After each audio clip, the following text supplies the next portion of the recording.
Okay, so today we're not just talking about some singer. No, we're talking about an architect, the guy who literally drew up the blueprints for rock and roll, everything from its sound to its very soul. We are, of course, talking about the one and only Little Richard. Look, to really get Little Richard, you first have to picture the world he was about to completely shatter. Think about 1954. It's kind of quiet, right? A black and white world full of polite crooners and just rigid conformity. And then 1955 happens. With one primal scream crashing through the radio, Little Richard arrives, and suddenly the whole world just explodes into color. This wasn't just some new music, it was a joyful riot against the silence. And that's the absolute key here. This wasn't just another song on the radio, it was a line in the sand. Little Richard was basically announcing to the entire world that something new, something wild, and something totally unstoppable had just been born. Which is exactly why we're calling him the architect of rebellion. See, he didn't just inspire the rebellion, he drafted its actual blueprint. He designed the sound, the look, and the spirit for, well, for generations to come. And, calling him the architect isn't just some fancy metaphor. It's almost a technical description. He was the ultimate disruptor. He literally engineered the DNA of rock and roll, giving it that driving rhythm, that signature scream, that flamboyant look, and its rebellious soul. The whole package. So, a question for you. Where does an architect like this even get his materials? To figure that out, we've got to go back.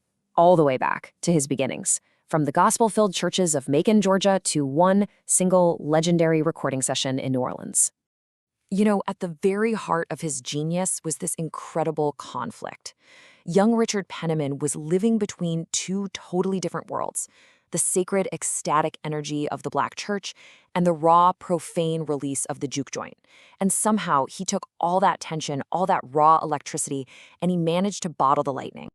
And of course, like any great architect, he studied under the masters who came before him. He sort of assembled his whole persona from these key influences. From Billy Wright, the Prince of the Blues, he got the flashy clothes and the pancake makeup. And from this eccentric piano man named Escarita, he learned that pounding percussive piano style and even adopted his iconic pompadour haircut. He wasn't just copying people, he was synthesizing, creating something entirely new. And this all just exploded in one legendary recording session. He'd been in the studio trying to sing this polite, restrained blues, kind of like Fats Domino, and it just wasn't working. It was totally failing. So during a lunch break, frustrated, he jumps on a piano and just unleashes the raw, unfiltered version of a song he played in clubs, Tutti Frutti. The producer heard it and instantly knew it was a monster hit. But, well, the lyrics were way too dirty for the radio. So they bring in a songwriter right then and there to clean him up on the spot. And in just 3 takes, The Revolution was recorded. Now this brings us to his most important technical innovation. Before Richard, R&B usually had this kind of relaxed shuffle beat. Think of a gentle train just kind of rolling down the tracks.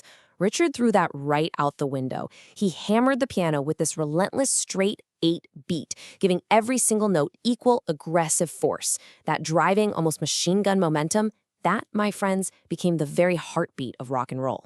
Okay, so the blueprint is done. The building is designed. But what happens when you actually build something this revolutionary? Well, it creates a shockwave, a social and visual shockwave that sends ripples through the entire culture, sparking both total adoration and, of course, a ton of controversy. And his visual blueprint was just as radical as his sound. I mean, this was an era where Black men were expected to be quiet, to be unassuming. And then here comes Richard, a supernova of sequins, makeup, and jewelry.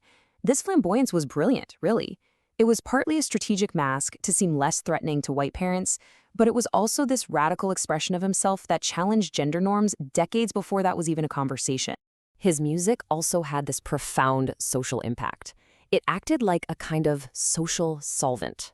Get this. In the segregated South, promoters would literally put a rope down the middle of the dance hall to separate the Black kids from the white kids. But Richard's energy was so powerful, so undeniable, that kids would just tear the ropes down and jump the barriers to dance together. He was making Black culture absolutely irresistible. But of course, the establishment pushed back hard. In this table, this shows the whole cover version mess perfectly. On one side, you have Little Richard's original, raw, powerful, and banned by a lot of radio stations as a so-called race record. Then on the other side, you have Pat Boone's cover. Clean, polite, and played everywhere. It was a blatant system of cultural theft, plain and simple, and it was all rooted in the racism of the time. And then, dealing with all this insane pressure, at the absolute peak of his fame in 1957, the architect just walked away from the very house he'd built. During a tour, he saw the Sputnik satellite streaking across the night sky, and he took it as a sign from God. He quit rock and roll right on the spot to become a preacher. And the irony is, his disappearance only made the music he created even more of a forbidden temptation for his fans.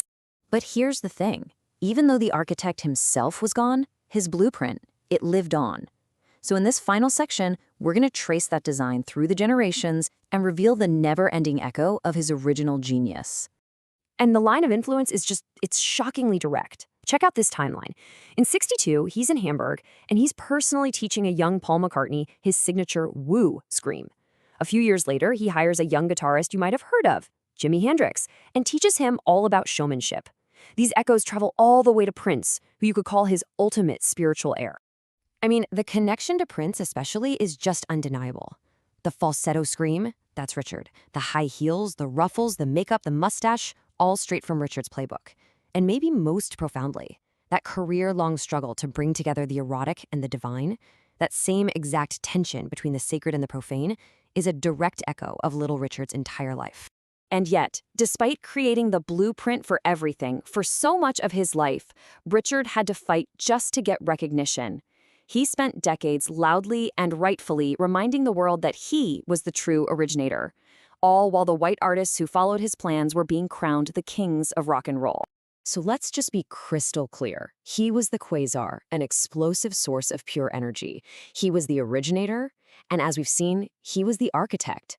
Rock and roll was not some happy accident. It didn't just happen. It was designed, it was engineered, and it was built by a true master. And that really just leaves us with one last question to think about.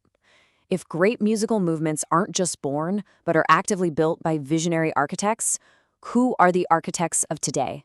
And what kind of blueprints are they designing for our future?